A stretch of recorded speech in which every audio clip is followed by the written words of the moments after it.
નમસ્કાર મિત્રો, મારું નામ સતીશ છે. હું એક ખેડૂત છું અને એક નાનકડા ગામમાં રહું છું. પણ મારું ઘર ગામની અંદર નથી, મારા ખેતરમાં જ છે. મારી ઉંમર 34 વર્ષની છે. મારી પોતાની ખેતી છે અને હું ખેતીવાડી કરીને જીવનનો ગુજારો કરું છું. હું હજી સુધી અવિવાહિત છું અને એકલો જ રહું છું.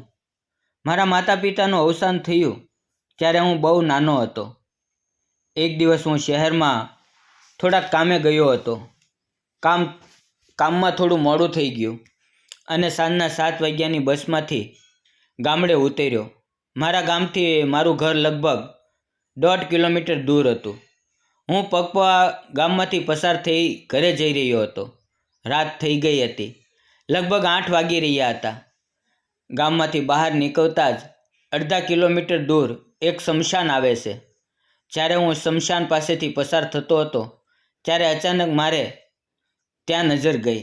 મેં જોયું કે ત્યાં એક યુવતી બેઠી હતી અને તેના રડવાનો અવાજ આવી રહ્યો હતો.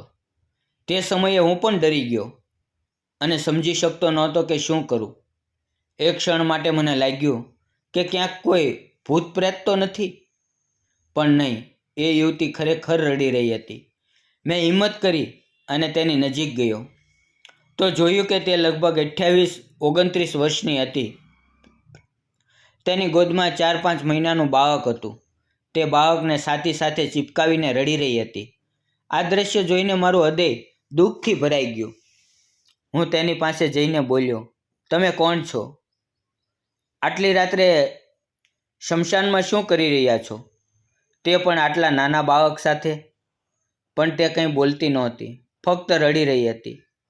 મેં વારંવાર પૂછ્યું, "શું થયું? કેમ રડો છો? મને બધું કહો." થોડા સમય પછી એ યુવતીએ ધીમેથી કહ્યું, "હું વિધવા છું. મારા સાસુ સસરાએ મને ઘરમાંથી કાઢી મૂકી છે." મેં કહ્યું, "આટલી રાત્રે અહીંયા સ્મશાનમાં બેસવું સારું નથી." ત્યારે તે બોલી, "આ રાક્ષસી સ્વભાવવાળા લોકો વચ્ચે રહેવા કરતાં આ સ્મશાનમાં રહેવું સારું છે. અહીં કોઈ આવતું નથી, કોઈ તંગ કરતું નથી, એટલે હું અહીં આવી ગઈ." મેં કહ્યું, "તમે મારી સાથે આવો. અહીંયા ના બેસો." પણ તે આવવા તૈયાર નહોતી. છતાં મને એના નાનકડા બાળકને અને તેને આ રીતે એકલા છોડી દેવું યોગ્ય લાગતું નહોતું. તેથી મેં તેનો હાથ પકડીને તેને મારા ઘરે લઈ આવ્યો. લગભગ 15-20 મિનિટમાં અમે મારા ઘરે પહોંચી ગયા. મેં તેને કહ્યું, "પહેલાં હાથ પગ ધોઈ લો." અને મેં પણ હાથ પગ ધોયા અને પછી અમે બંને ઘરમાં ગયા. મેં લાઇટ ચાલુ કરી. મને મોડું થઈ ગયું હતું એટલે મારી ગાયો જોરથી રંભી રહી હતી. તેમને પાણી આપવું અને ચારો નાખવો જરૂરી હતો. મેં તેને કહ્યું, "તમે થોડીવાર ઘરમાં બેસો, હું આવું છું."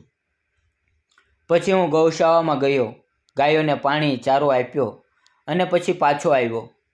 મારું ઘર 2 જૂના છતવાળા રૂમ અને 2 નવા ટીનની ચાદરવાળા રૂમથી બનેલું હતું. ઘર સામાન્ય હતું. જ્યારે હું અંદર ગયો તો જોયું કે યુવતી એક ખૂણામાં પોતાના બાળકને ગોદમાં લઈને બેઠી હતી. મેં તેને પાણી આપ્યું. તેણે પાણી પીધું અને બાળકને પણ પીવડાવ્યું. એ દિવસે થોડું મોડું થઈ ગયું હતું એટલે મેં ખાવાનું બનાવ્યું નહોતું. હું તરત જ રસોડામાં ગયો અને ખાવાનું બનાવવાનું શરૂ કર્યું. થોડા સમયમાં ખાવાનું તૈયાર કર્યું અને 2 થાળીઓ લઈને આવ્યો. એક થાળીમાં ભાત, શાક અને રોટલી મૂકી તેની સામે રાખી. પછી હું થોડે દૂર બેસીને ખાવા લાગ્યો. મેં તેને એક લોટો પાણી પણ આપ્યું, પણ તે ખાવાનું ખાઈ રહી નહોતી. ત્યારે મેં તેને કહ્યું, "આમ ખાલી પેટે ન બેસો. તમારે નાનું બાળક છે, તેનું ધ્યાન રાખો. ઓછામાં ઓછા 2 બટકા ખાઈ લ્યો. રડશો નહીં." તે મારી તરફ જોતી રહી. ખબર નહીં તેના મનમાં શું આવ્યું, પણ તેણે ખાવાનું શરૂ કર્યું. તેને ખાતા જોઈને હું પણ ખુશીથી ખાવા લાગ્યો. થોડા સમયમાં અમે બંનેએ ભોજન પૂરું કર્યું. મેં તેના માટે એક ખૂણામાં ચટાઈ પાથરી, તેના પર ગોદડી નાખી અને ઓઢવા માટે ચાદર આપી. પછી મેં તેને કહ્યું, "દરવાજો અંદરથી સારી રીતે બંધ કરી લેજો. હું સામેની ઝૂંપડીમાં સૂઈ જઈશ.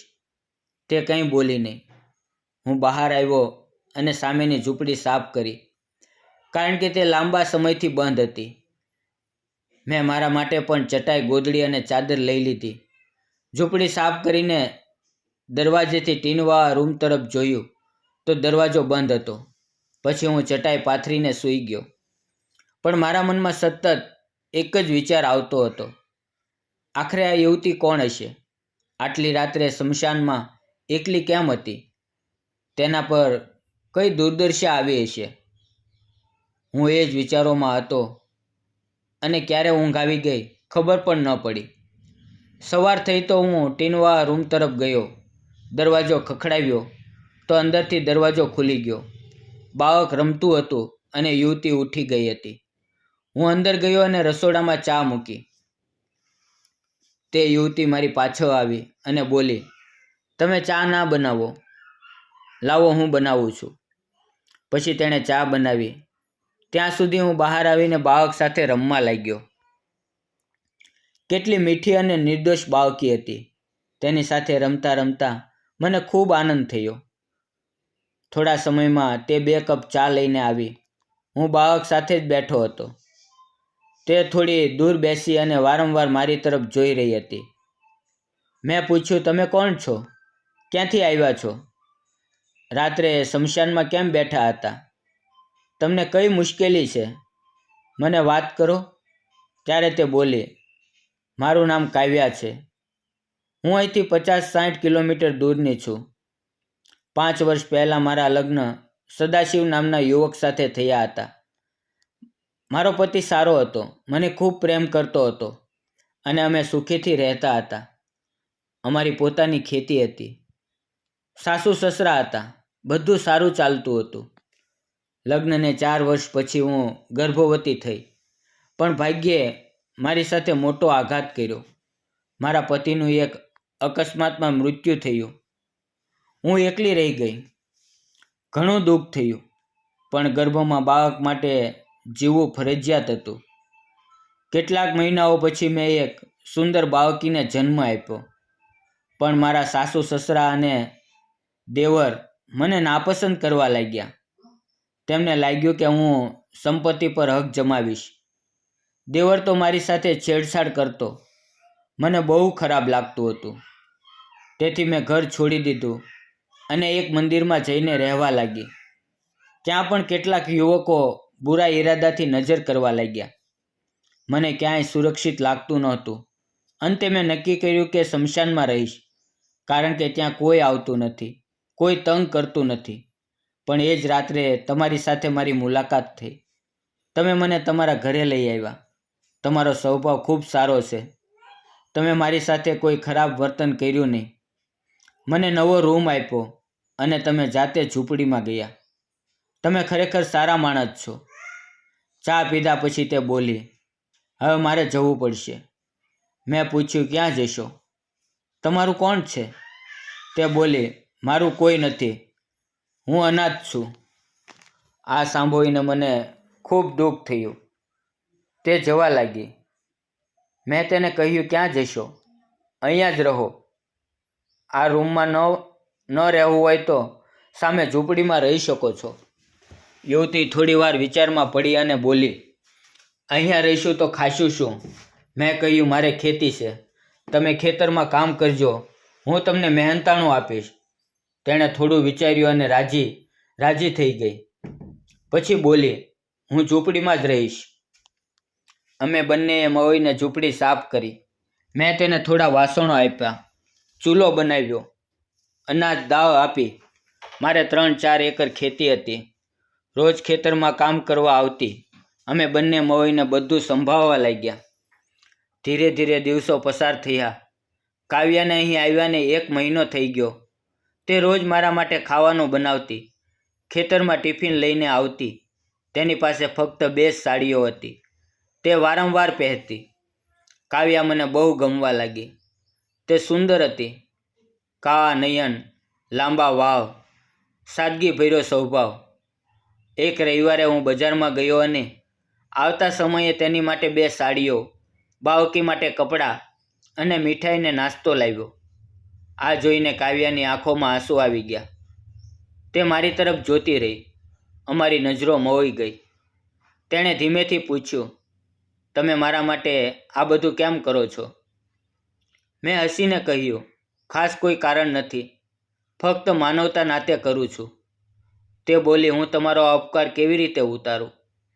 મારા પોતાના લોકોએ ક્યારેય ન કર્યું તે તમે કરો છો. થોડીવાર પછી તેણે ભોજન બનાવ્યું અને મને બોલાવ્યો. આજે તમે મારા ઘરે ભોજન કરવું પડશે.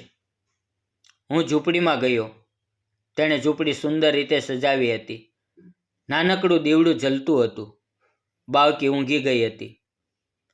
ભોજન ખૂબ પ્રેમથી તૈયાર કરેલું હતું. અમે ભોજન કરવા બેઠા. તે વારંવાર મારી તરફ પ્રેમથી જોઈ રહી હતી. તેના ચહેરા પર એક અનોખી ખુશી હતી. તે દિવસે મને કાવ્યા બહુ નજીક લાગી. ભોજન પછી તેણે પૂછ્યું, તમે એકલા કેમ છો? તમારા માતા પિતા ક્યાં છે? તમારા લગ્ન નથી થયા? મેં કહ્યું, હું નાનો હતો ત્યારે માતા પિતા ગયા. એકલો જ ઊભો થયો. થોડું ભણ્યો અને ખેતી કરું છું. હજી સુધી લગ્ન નથી થયા. આ સાંભળી કાવ્યા દુઃખી થઈ. મારી તરફ જોઈ રહી. મેં ધીમેથી તેના હાથ પકડી લીધા. તે મને સતત જોઈ રહી હતી. એ સમયે મને મારા દિલની વાત કરવાનું મન થયું. મેં કહ્યું, કાવ્યા, હું તારી સાથે લગ્ન કરવા માંગુ છું. હું તને અને તારી બાળકીને સહારો આપવા માંગુ છું. આ સાંભળી કાવ્યાની આંખોમાં આંસુ આવી ગયા. તે ઘણો સમય મને જોતી રહી. પછી રડી પડી અને માથું મારી છાતી પર મૂકી દીધું. કેટલાય દિવસો પછી અમે એકબીજાને વધુ સમજવા લાગ્યા. અમારો પ્રેમ ગાઢ બનતો ગયો. 10-15 દિવસ પછી અમે લગ્ન કરવાનો નિર્ણય લીધો. ગામની નજીકના મંદિરમાં સાદી રીતે લગ્ન કર્યા. હવે અમે ખુશીથી દાંપત્ય જીવન જીવવા લાગ્યા. અમારી બાળકી પણ મોટી થવા લાગી. જીવન ખુશી અને સંતોષથી ભરાઈ ગયું.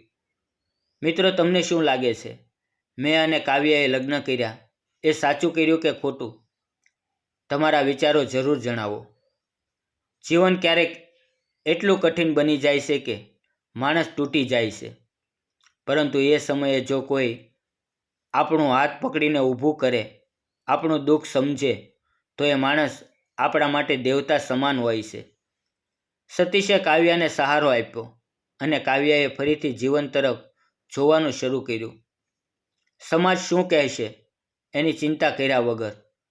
જો દિલમાં સાચો પ્રેમ અને માનવતા હોય તો એ સંબંધ ટકાઉ બને છે. માનવતા જાળવો, પ્રેમ કરો અને એકબીજાને સમજો, કારણ કે અંતે અપનાપણું જ જીવન જીવવાની સાચી શક્તિ છે.